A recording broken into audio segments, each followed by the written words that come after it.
Tapi sebelum mulai, jangan lupa di subscribe, like, comment, dan nyalakan tombol notifikasi agar bisa menerima informasi video-video terbaru dari channel Bayu Arifianto.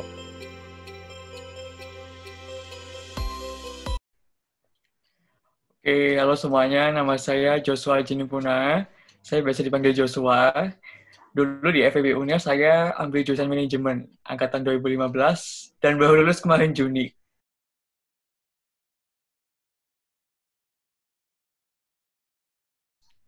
Kesibukan sekarang ini pertanyaan yang banyak ditanyain sama teman-teman.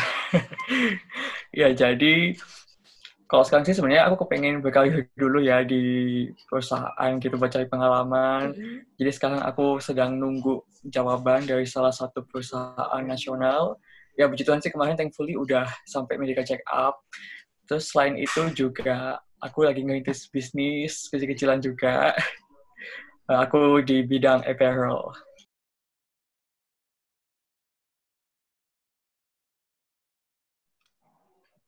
Aku percaya segala sesuatu ada plus minusnya sih. Ya termasuk lulus dari COVID ini. Kalau menurut aku pribadi, ketika kita lulus di zaman COVID ini, kita lebih tertantang gitu ya. Kita tahu semuanya nggak akan gampang, semuanya nggak akan lebih rumit bahkan. Tapi di sini aku melihat ada sebuah peluang, yaitu kita semakin terpacu ya untuk semakin cepat lulus, itu yang pertama. Terus yang kedua, secara administrasi juga menurutku lebih oke ya, karena kalau yang dulunya kita harus dari rumah ke akademik fakultas, kemudian kita harus ketemu dosen secara live, tapi sekarang kita semuanya by online dan tinggal upload dokumen. Menurutku sih lebih efektif dan juga menghemat waktu dan menghemat biaya. Jadi buat teman-teman yang mungkin sekarang masih skripsi, masih belum sidang, nggak apa-apa, semangat aja. Karena malah menurutku itu lebih enak dan lebih nyaman sih.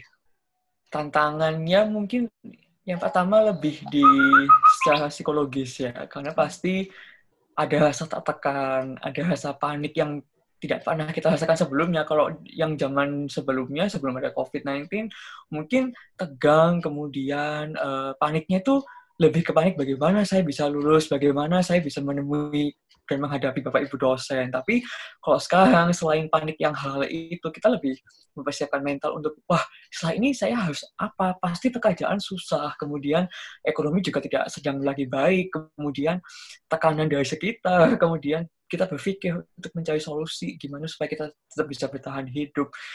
Jadi itu sih menurutku yang lebih menantang ya di masa COVID-19 ini. Kita siapin mental, kita siapin psikologis kita supaya kita itu nggak shock, kita nggak depresi. Karena aku dengar dari beberapa temanku juga, baik itu yang satu angkatan di bawah maupun yang di atas, mereka ini sedang depresi, sedang stres karena mereka nggak menduga kalau COVID-19 ini ada. Jadi mereka sedang cari kerja, kemudian perusahaan banyak yang tutup, tidak buka peluang untuk berkarir, kemudian kalau mereka harus buka bisnis, mereka bingung cari modalnya bagaimana. Jadi lebih siapkan ke mental teman-teman kalau menurut aku.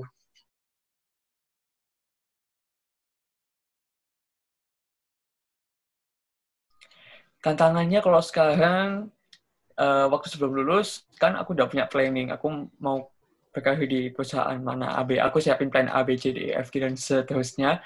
Waktu sebelum lulus, aku lihat vacancy itu masih ada, tapi ketika aku dinyatakan lulus, kemudian aku buka web itu yang seharusnya sampai tanggal sekian masih ada, ternyata sudah ditutup.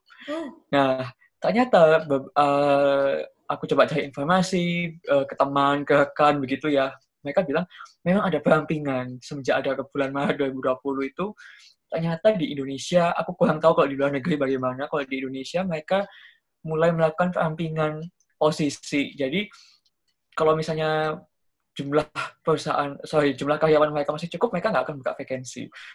Dan bahkan yang ada pun kemungkinan besar banyak yang di PHK. Dan itu tantangan tersendiri ya buat kita lulusan 2020 ini.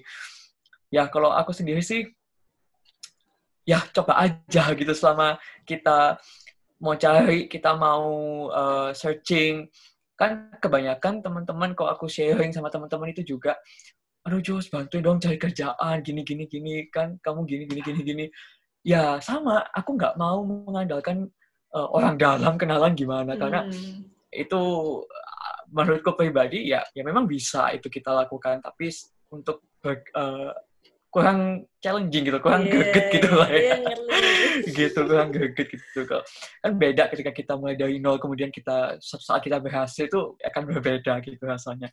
Nah, ya kita mesti aktif gitu dalam menghadapi masa seperti ini. Nggak bisa kalau kita cuma menunggu iklan job vacancy, kita menunggu di Instastory atau di WhatsApp Story, oh ada peluang kerja begini, kita nggak bisa. Kita mesti yang proaktif. Loh, berarti ngapain dong dulu Joshua? Aku bela-belain seharian, semalaman itu buka website satu-satu. Perusahaan A, B, C, D, E, F, G, H, I, J, K, L, M, sampai nggak tahu berapa. Yang menurut aku passion di sana ya untuk bekerja. Jadi aku buka satu-satu, aku cari apakah ada peluang di sana, apakah masih ada kesempatan. Nah, aku coba apply. Ternyata hasilnya juga lumayan gitu. Ada beberapa yang panggil, sekalipun memang tidak sebanyak zaman sebelumnya ya. Tapi at least kita mesti berusaha dan mesti coba. Karena kita nggak pernah tahu kalau kita nggak pernah coba dulu.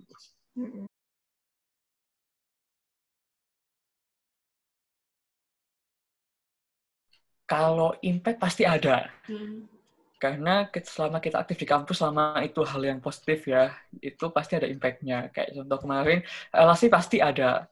Kayak misalnya, saya ikut, waktu itu saya pernah ikut Juta FEB juga. Waktu itu saya pernah ikut beberapa kegiatan kampus, kemudian saya juga pernah exchange, kemudian saya juga pernah di Humas FEB juga waktu itu, bantu juga.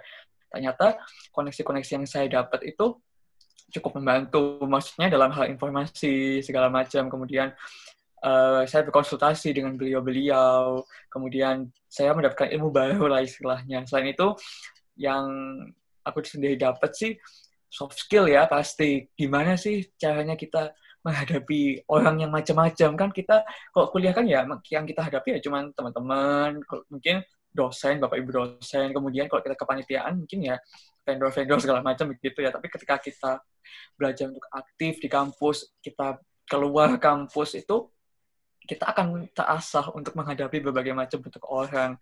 Kemudian bagaimana cara kita melatih etika kita, melatih communication skill kita, presentation skill kita, itu semua terasa di sana dan ternyata cukup berdampak gitu loh pada saat interview, pada saat tes tulis, saat macam-macam, saat seleksi itu cukup membantu buat saya. Dan bersyukur sekali sih saya diberi kesempatan sama kampus waktu itu untuk aktif gitu.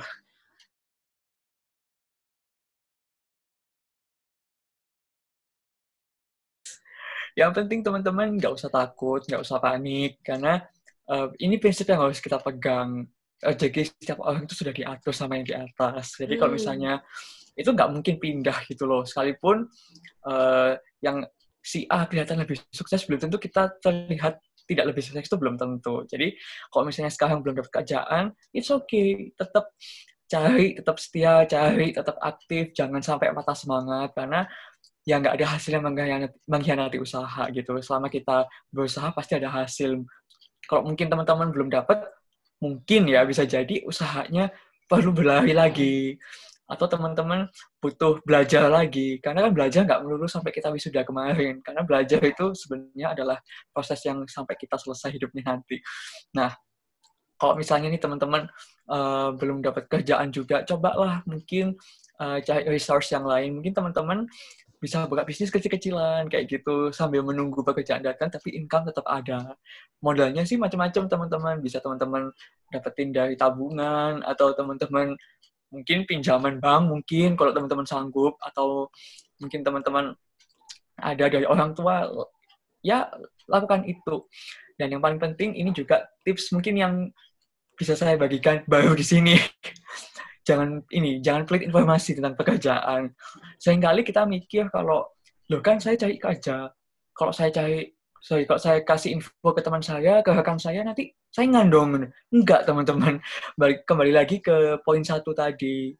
Kita percaya kalau rezeki tiap orang itu ditentukan masing-masing. Ya. Jadi selama kita mau berbagi info, selama kita mau tolong, selama kita mau berbagi dengan teman kita, percayalah kalau itu akan kembali satu saat nanti ke sama kita. Jadi jangan pelit info, tetap berusaha, dan saling membangun satu sama lain. Karena di masa-masa pandemi kayak gini tuh yang sebenarnya dibutuhkan itu adalah semangat batin ya sebenarnya kalau saya boleh bilang. Karena kalau masalah kesehatan segala macam saya yakin pasti teman-teman bisa jaga. Tapi kalau semangat ini harus dibangun bersama-sama. Karena kalau kita semangat, terus jiwa kita bahagia, itu kita akan terhindar dari COVID-19 dan juga kita akan bisa mendapatkan apa yang kita inginkan.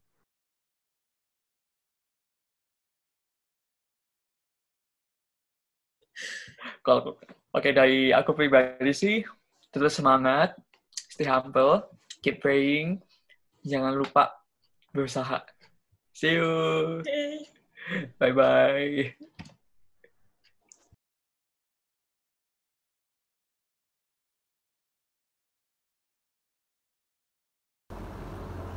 Halo, nama saya Yasinta. Saya Ekonomi Islam Universitas Airlangga angkatan 2015, tahun lulusan Desember 2019.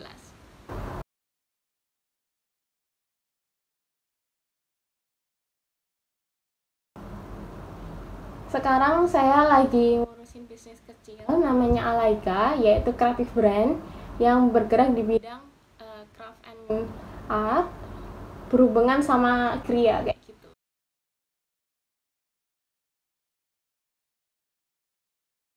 Itu awalnya karena saya suka hobi bikin craft gitu waktu SMA.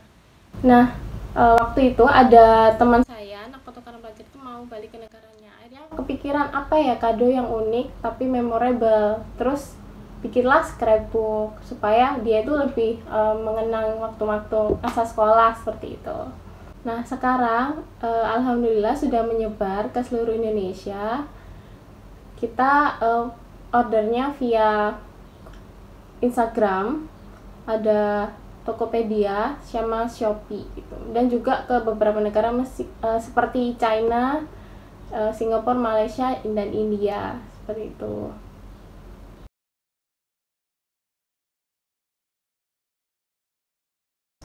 Untuk saat ini belum sih, karena saya masih enjoy jalanin bisnis sendiri.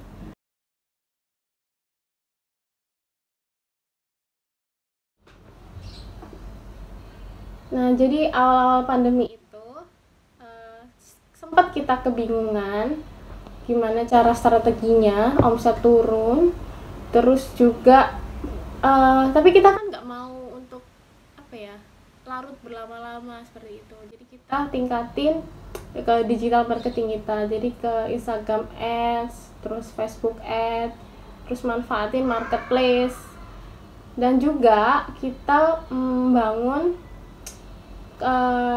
konten-konten di TikTok, di Instagram itu supaya naikin engagement-nya gitu. Jadi kita sekalian edukasi, itu bikin workshop juga, workshop online class, bikin crafting supaya orang-orang itu nggak bosen di rumah. Dan itu ya soft selling sih sebenarnya, seperti itu. Kita juga kolaborasi sama beberapa UMKM waktu Idul Fitri itu bikin hampers, ya gunanya itu untuk saling bantu sesama usaha kecil seperti itu.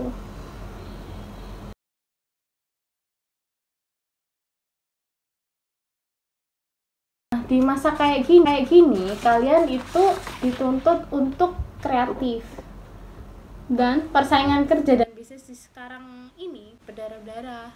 Nah, salah satunya agar kalian bisa bersaing dengan yang lain, kalian harus punya value atau nilai tambah yang beda dengan para pencari kerja yang lain. Nah, kalian kalau misalnya suka dunia IT, ikut aja tuh kelas-kelas online, coding, web developer. Terus kalau misalnya suka marketing, ikut digital marketing. Suka masak, ikut online course masak. Nah, itu tuh sangat membantu ketika kita mencari kerja setelah pandemi ya gitu. Jadi ada nilai plusnya. Atau kalian juga bisa manfaatin selama di rumah aja ini, kalian bisa usaha sampingan seperti kan banyak tuh di YouTube atau di TikTok tuh resep-resep 101 tutorial cara bikinnya. Buat teman-teman, kehidupan setelah kampus itu jauh lebih berat. Kita hilangkan ego. Kalau misalnya kita mau melakukan sesuatu tapi itu takut, terus gengsi, takut dikatain gitu, itu hilangkan semua. Kita cuma berharap wabah ini tuh segera berakhir dan kita harus berusaha untuk survive gitu. Sekarang kita tuh harus lebih adaptasi dengan perubahan yang terjadi, karena peluang dan jalan keluar itu selalu ada untuk orang-orang yang mau adaptasi dan inovasi.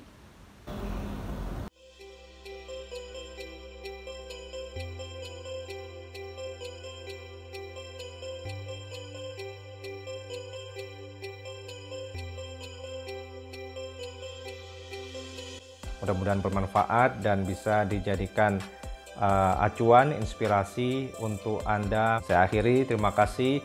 Wassalamualaikum warahmatullahi wabarakatuh.